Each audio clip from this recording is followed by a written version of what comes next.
Copom, Comitê de Política Monetária do Banco Central. O Copom foi instituído em 20 de junho de 1996, com o objetivo de estabelecer as diretrizes da política monetária e definir a taxa de juros. Desde 1996, o regulamento do Copom sofreu uma série de alterações no que se refere ao seu objetivo, periodicidade das reuniões, composição e atribuições e competências de seus integrantes. Destaca-se a adoção, pelo Decreto número 3088 em 21 de junho de 1999, da sistemática de metas para inflação como diretriz de política monetária. Desde então, as decisões do Copom passaram a ter como objetivo cumprir as metas para inflação definidas pelo Conselho Monetário Nacional. A atual sistemática de política monetária é baseada na chamada meta de inflação. Este regime de política monetária foi implantado no Brasil pelo Decreto número 3088 em 21 de julho de 1999, e está em vigor até hoje. A partir daquele momento, o Conselho Monetário Nacional passou a ter a atribuição de estabelecer a meta de inflação anual para o período subsequente. Quem tem a missão de fazer política monetária, ou, no jargão oficial, de implementar a política monetária, é o Banco Central, mas o Bacen na sua atuação de política monetária terá como objetivo essencial garantir o cumprimento da meta de inflação, ou seja, assegurar que a inflação anual fique dentro do limite definido pelo CMN. Atualmente, a meta de inflação definida é de 4,5% ao ano, com um intervalo de tolerância de 2 pontos percentuais para mais ou para menos. Ou seja, se a inflação do ano medida pelo IPCA, Índice de Preços ao Consumidor Ampliado, calculado pelo IBGE, ficar entre 2,5% e 6,5% no ano, a meta será considerada atingida.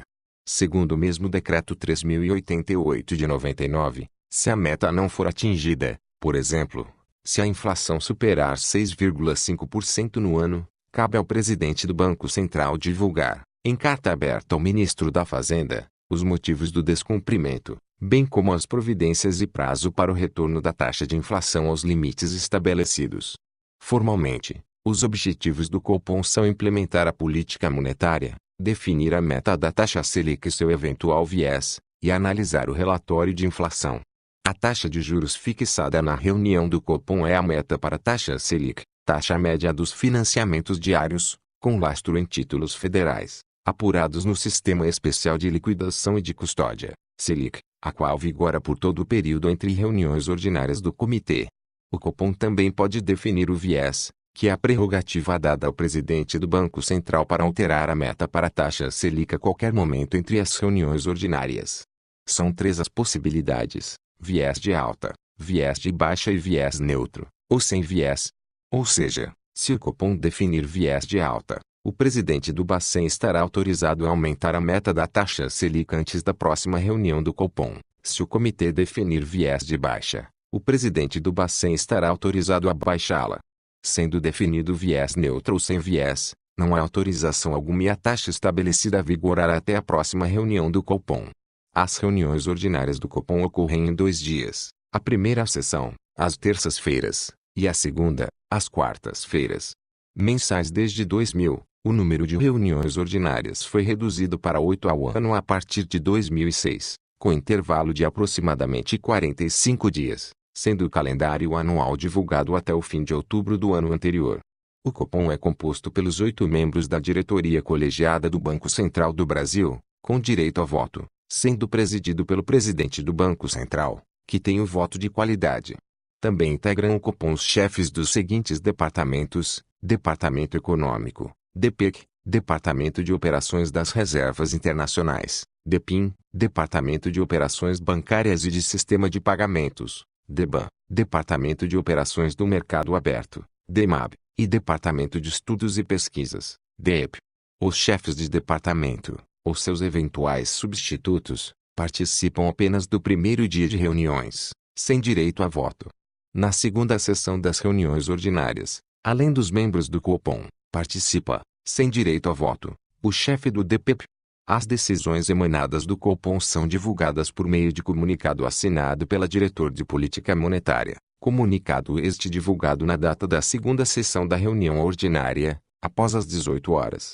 As atas em português das reuniões do Copom são divulgadas às 8h30 da quinta-feira da semana posterior a cada reunião, dentro do prazo regulamentar de 6 dias úteis, sendo publicadas na página do Banco Central na internet para a imprensa. A pergunta que sempre surge é: por que a definição da taxa básica de juros, a meta da taxa Selic, é um instrumento tão importante de política monetária, vale dizer, de controle da inflação? A resposta a esta pergunta envolve 3 aspectos da taxa básica de juros. Primeiro, ser o piso dos juros do crédito. Segundo, ser referência de rentabilidade das aplicações financeiras. Terceiro, ser o custo de oportunidade de toda a decisão financeira. Vamos aprofundar cada um destes aspectos da taxa básica de juros.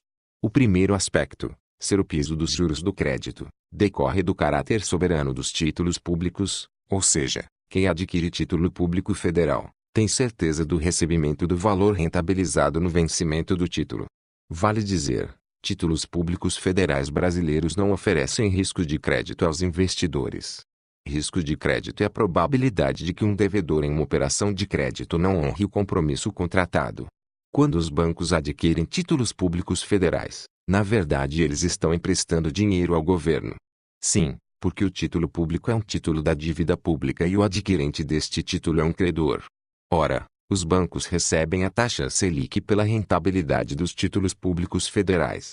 Vale dizer, o governo, que é o melhor cliente do banco, pois não oferece risco de crédito, paga a taxa Selic para pegar emprestado junto aos bancos. Ora, se o banco recebe a taxa Selic do seu melhor cliente, para qualquer outro tomador, o banco cobrará um juro maior. Por isso que a taxa básica de juros torna-se o piso dos juros do crédito. As consequências deste fato são muito importantes. Isto significa que, quando o Copom aumenta ou reduz a meta da taxa Selic, os juros do crédito bancário tendem a acompanhar este movimento. No primeiro caso, quando o Copom aumenta a meta da taxa Selic, os juros do crédito bancário ficarão maiores. Com isso, os tomadores ficarão mais temerosos de endividar-se. E os bancos também ficarão mais rigorosos na concessão, até porque poderão preferir emprestar mais para o governo e menos para as pessoas físicas e jurídicas, para reduzir o risco do calote. Ou seja, quando a taxa básica de juros aumenta, o crédito torna-se mais caro e mais escasso. Com isso, o volume dos meios de pagamento aumentará menos. Lembra do que comentamos na primeira aula de que o crédito aumenta o volume dos meios de pagamento? Como já dissemos acima, o princípio fundamental da política monetária é que o controle e a limitação da quantidade de dinheiro em circulação no país é uma condição necessária para que ele mantenha o seu valor. No segundo caso, quando o Copom reduz a meta da taxa Selic, os juros do crédito bancário ficarão menores. Com isso, os tomadores ficarão mais estimulados a endividar-se, e os bancos também ficarão mais propensos a conceder para as pessoas físicas e jurídicas. Até porque emprestar para o governo passa a ser menos rentável. Com isso, aumenta o volume dos meios de pagamento na economia. Acabamos de dar a mesma explicação de mais acima com outras palavras. Dissemos antes que se há necessidade de enxugar a liquidez do mercado, em outras palavras, reduzir o volume dos meios de pagamento, o Bacen vende títulos do governo federal. Se, por outro lado, o mercado está com carência de liquidez, o Bacen pode irrigar o mercado de recursos, comprando títulos em poder das instituições financeiras, aumentando o volume dos meios de pagamento. Quando a taxa básica de juros aumenta, os bancos vão preferir adquirir títulos públicos a emprestar. Quando a taxa básica é reduzida, os bancos preferirão vender títulos e direcionar os recursos para o crédito. O raciocínio que acabamos de desenvolver também nos ajuda a entender o segundo aspecto da meta da taxa Selic, a referência de rentabilidade das aplicações financeiras. Para isso, vamos aclarar o conceito de benchmark. Benchmark é o indicador de mercado usado para medir a performance de uma aplicação financeira.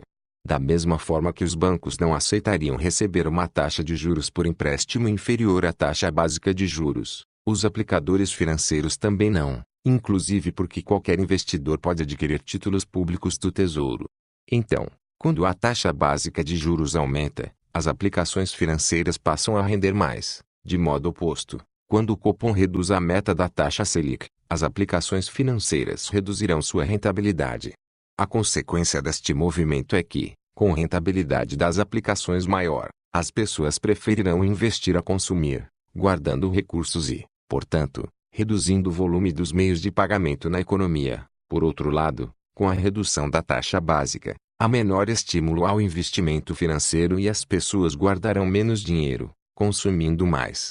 Esta relação que acabamos de apresentar é, na essência, a ideia de custo de oportunidade. Custo de oportunidade é um conceito de economia, que representa um custo econômico. Não é um gasto, é a perda de um ganho possível e está vinculado à escolha do que fazer com seu dinheiro. Simplificadamente, entre duas opções, A e B, de utilizar recursos financeiros, o custo de oportunidade da opção A é o que você não ganhou porque não escolheu a opção B. Vamos aclarar mais este conceito. Um exemplo típico de primeiro semestre de faculdade de Ciências Econômicas. Suponha que alguém possui R$ 50 e duas alternativas, ou aplica na poupança que rende aproximadamente 0,5% ao mês, ou vai ao cinema e faz um lanche. Pergunta: se esta pessoa decidir ir ao cinema e lanchar, qual o custo de oportunidade desta decisão? Resposta quase óbvia: 0,5%. Por que não poupou? Mas convenhamos, 0,5% de R$ 50. São 25 centavos em um mês, é muito pouco para abrir mão do lazer. Mas, se a poupança rendesse 10% ao mês, a conta talvez fosse diferente. Talvez valesse a pena esperar 2 meses, ir ao cinema e lanchar com mais de R$ 60 no bolso. O importante deste conceito de custo de oportunidade em nosso estudo é perceber que a taxa básica de juros é o custo de oportunidade de qualquer decisão que qualquer pessoa, física ou jurídica, tome em relação ao que fazer com seus recursos financeiros, porque esta taxa é quanto o governo te paga para você ganhar dinheiro com seu dinheiro sem correr risco nenhum.